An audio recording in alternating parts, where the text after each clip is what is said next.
That cat says goodbye to mom and baby while going to work.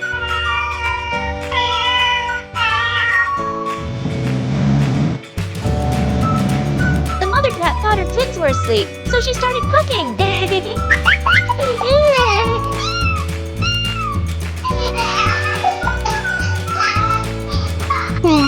Let's go play.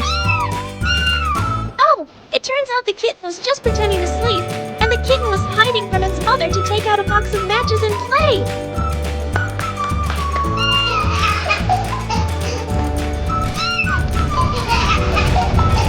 Oh no, the kitten made the fire spread to a big fire.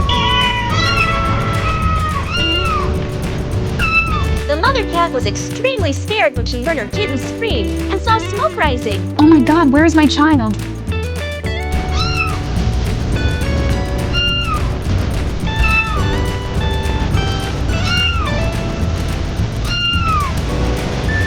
The fire is raging throughout the house, and the mother cat still hasn't seen her kitten.